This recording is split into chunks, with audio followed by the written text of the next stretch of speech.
At dinner, my nephew looked at my 7-year-old son and said, "Only grandma's real grandkids get food first." No one corrected him. My mom even smiled. I took my kid's hand, got in the car and drove off. That night my dad texted, "Rent's due." I replied, "Then start paying it." And the group chat exploded. I already had a bad feeling on the way there. It was my parents' 35th anniversary dinner, and of course they insisted it be at that overpriced steakhouse downtown. Formal clothes, fake smiles, forced conversation. My son Elijah had just turned 7. He wanted to wear his Spider-Man shoes. I let him. I knew it'd probably annoy my mother. We weren't even fully through the door before I saw how the table was arranged. Long and rectangular, my parents in the center, Vanessa and her husband on the right side, and their son Logan at the end. He had this special seat, the one my parents always gave to the guest of honor, or in Logan's case, their favorite person on the planet. That left the far end for me and Elijah. As usual, no one stood to greet us. No one said they were glad we came. I kissed my dad on the cheek. My mom said something about Elijah getting so big. Logan didn't look up from his iPad. The waiter came, took drink orders and passed out menus. I ordered Elijah a lemonade. He quietly asked if he could have the chicken tenders. Then it happened. Logan finally looked up, glanced straight at Elijah and said loud and clear, "Only grandma's real grandkids get food first." He said it like it was a fact. A rule. Like he was explaining how gravity worked. No one said a word. Not Vanessa, who was pretending to look through the menu. Not her husband, who just raised his eyebrows at his wine glass like it was suddenly fascinating. My dad didn't even blink. And my mom? She smiled. That tiny, smug smile she always used when Logan said something she thought was clever. I looked at Elijah. He wasn't crying, but I could see it all hit at once. Confusion, shame, hurt, and something worse. He wasn't even surprised. It had happened before. Not those exact words, but the message behind them. And no one corrected Logan, because they all believed it deep down. I stood up, took Elijah's hand, pulled a few 20s out of my wallet and set them by my untouched water glass. My mom asked where I was going, but I didn't answer. My dad watched me, then turned back to the menu. We walked out in silence. In the car, Elijah asked if we were in trouble. I told him no. I told him we didn't belong somewhere that made him feel small. That being related didn't mean being respected. He nodded. He always understood more than he should have to. We got burgers on the way home. He was asleep before I finished cleaning up the kitchen. At 9:30 I got a text from my dad. Just 3 words. "Rent's due." No hello. No, "Everything okay?" Just a reminder that they still saw me as the ATM. I'd been covering Vanessa's rent for over a year. Quietly. They always said she was just going through a rough patch, while ignoring how long I'd been the one patching everything up. I was the one who made sure her kids had Christmas presents. I was the one who paid for their broken fridge. And now I was supposed to sit there while her son humiliated mine? I stared at the message for a minute. Then I replied, "Then start paying it." The silence lasted exactly 10 minutes. Then the group chat exploded. My mom, "What are you talking about?" Vanessa, "Scarlett, what the hell?" My dad, "Are you really doing this tonight?" Vanessa's husband, "Wow. Real classy, Scarlett." I didn't respond. I didn't need to. They didn't realize it yet, but this wasn't just me being dramatic. It was me finally waking up. And that was only the beginning. By morning, the group chat had more than 40 unread messages. I didn't open a single one. I made pancakes for Elijah, packed his lunch and took him to school like it was any other day. But something in me had snapped. Not loudly. Not with fire. Quietly. The way a branch gives under pressure it's been holding for too long. I knew I wasn't going back to who I was the night before. Around noon, Vanessa called. I let it ring until it stopped. Then came the text. "Are you seriously refusing to pay the rent? You know we can't cover it this month." I left it on read. 5 minutes later. "This is over Logan's joke? He's a kid, Scarlett. Grow up." I could have reminded her it wasn't the first time. That Logan had made comments like that before. About Elijah not looking like us. About how he wasn't a real cousin.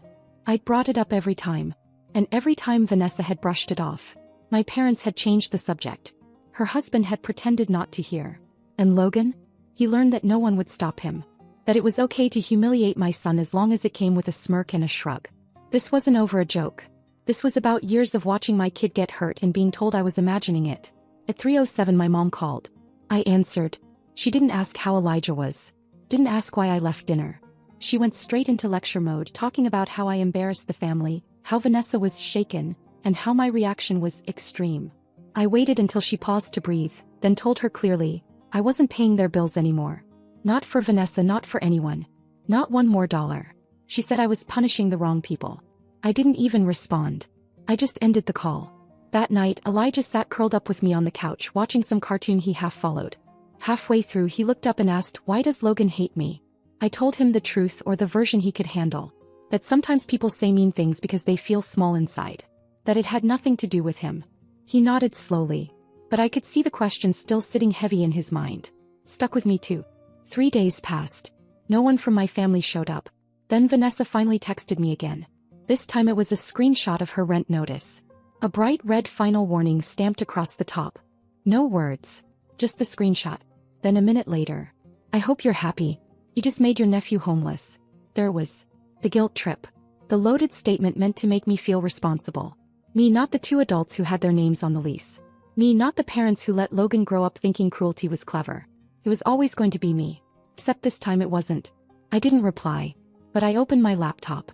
I spent the next hour organizing old receipts, bank transfers, screenshots of conversations where Vanessa begged me not to tell our parents about her debts. Years of proof that I'd been holding up more than just one family. I saved it all into a folder on my desktop. Not because I planned to use it. Just to remind myself of the truth if I ever started feeling guilty again. That weekend I skipped Sunday dinner. My mom sent a single question mark to the group chat. Then my dad followed up with a thumbs up emoji. That was their way of playing it cool, acting like I hadn't rattled anything. I didn't answer. I took Elijah to the park instead. He climbed the monkey bars, laughing. For the first time in weeks I saw him relaxed. Really relaxed. But the silence didn't last long. Sunday night I got a text from Vanessa's husband. He'd never messaged me before. It was awkwardly formal at first. Something about how they'd addressed Logan's behavior and understood my frustration. Then came the pivot. "But you know we can't afford rent without your help. It's not fair to take it out on the kids." I sat with that message for a while. Because it was finally happening. For years I'd been the cushion. The emergency backup. The one they all leaned on so they didn't have to lean on each other. And now I'd stepped out of the picture. Just like that, the whole structure started to wobble. And the truth was, I didn't feel guilty. I felt free. By the end of the week they realized I wasn't bluffing. The silence I gave them wasn't angry. It wasn't emotional. It was just complete. No answers, no follow-ups, no explanations. And they didn't know what to do with that. They were used to me folding after a day or two. A guilt trip here, a phone call there, and I'd be covering Vanessa's rent again, or picking up the pieces from her latest disaster. But not this time. Vanessa cracked first. She texted late on a Thursday night. A long paragraph, a mess of excuses and half apologies. She said Logan didn't mean what he said. That he was just a kid. That he was probably acting out because things at home were tense. That Elijah should come over sometime, maybe for a playdate to smooth things over. Then came the part she couldn't help adding. Mom and Dad are getting really stressed. It's all falling on them now. And it's just not fair. That was the part one read twice. Because it was finally true. For the first time in years it wasn't falling on me. See, my parents had always hovered on the edge of responsibility. Involved enough to judge, never enough to sacrifice. But now I was out. Officially. And everything they'd managed to avoid, the rent, the bills, the stress of Vanessa's chaos, landed squarely in their laps. They didn't want it, but they had no choice. The next few days were quiet again. Then Vanessa lost her job. Fired without warning. Corporate restructuring. No severance. No cushion. Just a dead paycheck and an eviction notice looming. Her husband lasted a little longer. 1 week to be exact. Then came the layoffs at his company. Same story. Suddenly both of them were jobless. No income. No savings. And no Scarlett to call. That's when my parents stepped in. For the first time in years they had to actually help. But here's the catch, they couldn't afford it. They liked pretending they were wealthy, but it was all image. Golf memberships, brunches, vacations they could barely pay off. They were the kind of people who'd spend $200 on dinner and ignore a $400 utility bill. So when the $1,900 rent hit them, it stung. I got a call from my mom that night. She opened with a shaky voice and tried to sound casual, but I could hear the tension underneath. She said Vanessa was going through a rough time and that the family needed to stick together. I said no. She paused, then said it was just for this month, that she and Dad were stretched thin and I knew how hard things were right now. I said no again. She tried to guilt me, saying Elijah would want to help his cousin if he knew what was going on. I didn't even respond to that one. Just ended the call. That night, Vanessa sent me another text. No pretense this time. Just a screenshot of her eviction notice and a single sentence beneath it. "You're really going to let us go homeless?" Oh, I wasn't letting anyone go homeless. I just wasn't going to pay to keep people afloat while they kicked my kid in the face on the way up. I had done my time. I'd bailed them out more times than I could count. Covered rent, paid utilities, even bought school supplies for Logan when Vanessa forgot. I did it all quietly without ever asking for anything back, except for them to treat Elijah with decency. And they couldn't even do that. So now for once they had to figure it out without me. I didn't respond. But I knew what was happening behind the scenes. My parents paid Vanessa's rent that month. It nearly broke them. I could tell from the little things. My mom canceled her pedicure appointment. My dad skipped his golf weekend. They suddenly weren't posting about their anniversary trip to Lake Tahoe anymore. Their vacation photos dried up. The facade was cracking. Then came the shift. My dad, who never texted unless he was annoyed, sent me a message out of nowhere. This situation isn't sustainable. That was it. No greeting. No question. Just a statement like it was my problem. I ignored it. Then Vanessa's husband texted me. It was almost funny. He tried to play peacemaker, said Logan felt bad he didn't, that it wasn't about money it was, and that everyone was feeling the pressure right now. Then the kicker. You were always the responsible one. We thought you'd understand. That was their biggest mistake. They thought my silence all those years meant I was okay with it. That I liked being the one who fixed things. That I had no breaking point. They were wrong. Because now they were the ones cleaning up the mess. They were the ones choosing between groceries and rent. They were the ones holding up Vanessa's life while their own slowly crumbled. And me, I was fine. I paid my bills. Took Elijah to the park. Ate dinner in peace. I finally had the one thing they could never give me when I was tied to their chaos. Freedom. Things got quiet for about 2 weeks. Too quiet. No frantic texts. No guilt bombs. No dramatic phone calls. It almost felt like they'd accepted it. I should have known better. My family never adapted. They maneuvered. The unexpected part came from Logan. Not directly. Through Elijah. One afternoon after school, Elijah told me a boy had said hi to him at pickup. He hesitated before saying the name. Logan. Apparently, my sister had switched schools temporarily because they were closer to Grandma and Grandpa now. That was news to me. I hadn't been told they'd moved him. Or that they were suddenly spending every weekday at my parents' house. Elijah said Logan told him something strange. That Grandma said Scarlett was mad because she hated her family.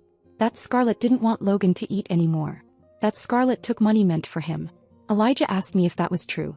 That's when I realized what they were doing. They weren't just panicking. They were rewriting the story. That night I finally opened the group chat. What I saw made my stomach drop. Screenshots. Messages I'd never sent. Vanessa claiming I'd promised to help no matter what. My mom saying she was worried about my mental health spiral. My dad hinting I was being reckless with money. They weren't asking for help anymore. They were setting me up to look unstable. And then the real surprise hit. I got a voicemail from an unknown number. It was polite. Professional. A woman introducing herself as someone from a local family services office. She said my name had come up in a conversation regarding financial disputes and child welfare concerns. She wanted to clarify a few things. I didn't panic. I laughed. Once. Out loud. As now I understood. They weren't just losing control. They were desperate enough to cross a line they couldn't uncross. I called the number back. Cleared everything up in 10 minutes. Explained that I didn't live with them. Didn't share finances. Didn't support them anymore by choice. Offered documentation. Receipts. Bank records. Timelines. The woman thanked me and said that was all she needed. 2 hours later my dad called. He didn't yell. He didn't lecture. He sounded scared. He asked me if I'd spoken to anyone official. I said yes. He went silent. Then he said Vanessa had only been asking for advice, and things had gotten misunderstood. I told him calmly that lying about me crossed a boundary they couldn't walk back from. That's when he finally admitted the truth. They were drowning. Paying $1,900 a month had wrecked their budget. They were behind on their own bills. Credit cards maxed. Savings gone. The travel plans they cared so much about were canceled. And Logan wasn't acting like the golden grandson anymore. He was angry, acting out, saying cruel things at school. Teachers had noticed. And suddenly the behavior they'd laughed off for years wasn't cute anymore. My mom called after that, crying, saying they never meant for things to go this far. That they thought I'd cool down. That they didn't realize how much I'd been doing. That was the most unexpected part of all. They finally said it. They didn't realize. I told her I believed her. And that didn't change anything. Because the damage was already done. They tried to turn my own child against me. And that was something I wouldn't forget. The week Vanessa moved into my parents' house, the group chat finally died. Not a word from anyone. No fake politeness, no one pretending things were getting better. Just silence. The kind of silence that feels like everyone's waiting for someone else to make the next move. Like the last pieces of a crumbling structure frozen right before they hit the ground. I didn't reach out. I already knew what was happening. They were all under the same roof now, Vanessa, her husband Logan, and my parents. 5 people who had spent years building a house of mirrors where I was the villain and Logan was the son. Now they were stuck together with nowhere to hide from what they'd made. I found out through a mutual friend that Vanessa had barely unpacked. That Logan was having outbursts at school and at home. That my parents were constantly fighting, about bills, groceries, noise, everything. Their home wasn't a sanctuary anymore. It was a holding cell. A week in, my dad texted me out of nowhere. "You have a minute?" I ignored it. The next day he sent another. "Things are getting out of hand. Can we talk?" Still no reply. It wasn't revenge. I just didn't trust myself to talk yet without saying something that would break things permanently. I wasn't interested in hearing how tired they were. I'd been tired for years and they didn't care then. I had no interest in coaching them through a situation they created by pretending mine wasn't real. But then Elijah came home from school with a question. He asked why Logan had said they might not have Christmas this year. I froze. It was early November. Too early for Christmas talk. But apparently Logan had told Elijah, during a quick conversation at pickup, that Santa might skip their house this year because everyone's broke now. I asked Elijah what else Logan said. He told me Logan cried. Not at school, at his grandparents' house. That he was mad all the time now. That he kept saying it wasn't fair. That nobody liked him anymore. Elijah wasn't gloating. He looked almost guilty. That's when I realized the situation had shifted again. It wasn't just falling apart, it had fallen. They were all in survival mode now. The fantasy was over.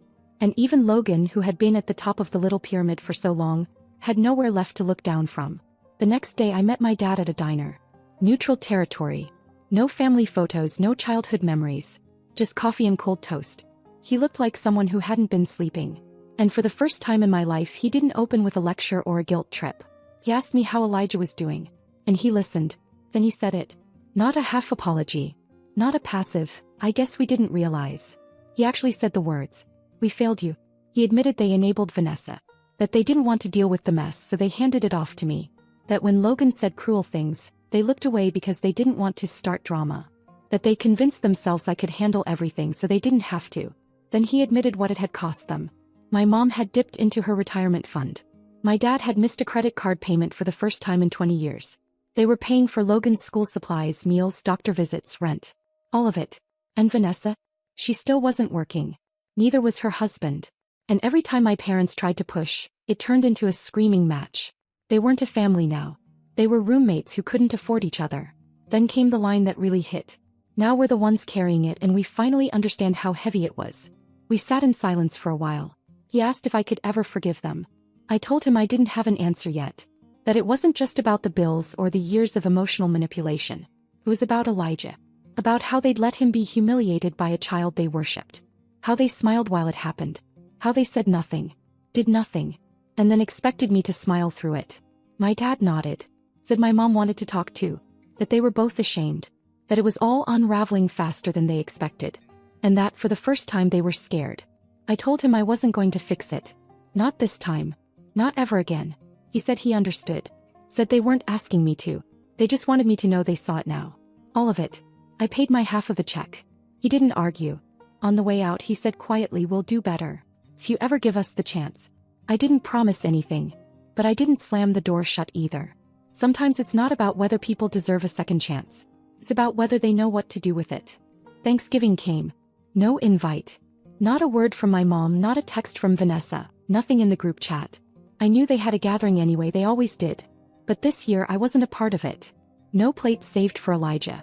No follow-up call pretending it was some innocent oversight. I wasn't excluded.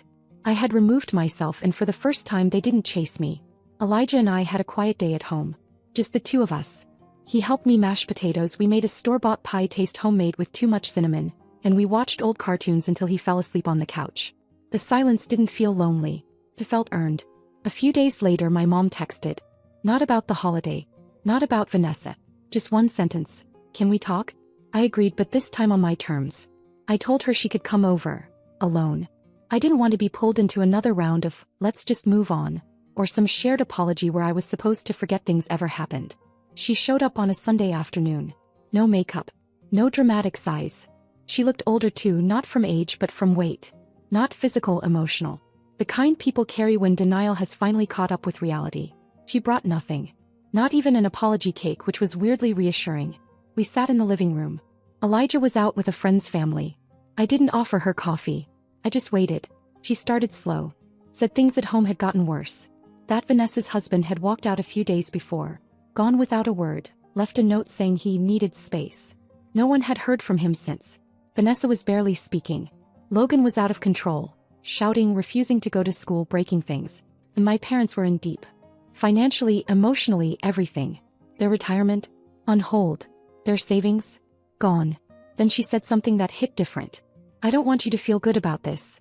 I don't want you to look at us struggling and think, now they get it. But I also won't lie. We do. We get it now. She said she understood how long I'd been alone in that role. The fixer. The quiet one. The one who never made trouble, who just took whatever scraps of support were offered and turned them into survival. She said she used to think that silence meant strength. But now she saw it for what it was, exhaustion. She cried quietly. Not the loud kind meant to provoke sympathy. Just silent tears that came when she talked about Elijah. She said she thought about what he must have felt sitting at that dinner. Being told he wasn't real. And how no one stood up for him. It's haunted me, she said. Not just because we let it happen. But because we all knew exactly what Logan meant. And we chose not to stop it. That was the first time she didn't pretend it had been a misunderstanding. She asked me if there was a way forward. Not back, forward. I told her maybe. But not fast. I told her I wasn't going to be convenient again. I wasn't going to be the fallback plan, the emotional babysitter, the extra wallet in the family group chat. If they wanted to have me in their lives, they had to come with respect. Real respect, not just words but choices. He said they would try. That she would try. I told her I believed she meant it. I also told her I wouldn't forget how long it took. Before she left, she asked if she could see Elijah soon. I said maybe. That I'd ask him first. Because that's how it would work now. No more decisions made over his head. If he wanted distance, he'd have it. If he wanted to talk, they'd earn it. She nodded. No pushback. Just a quiet goodbye.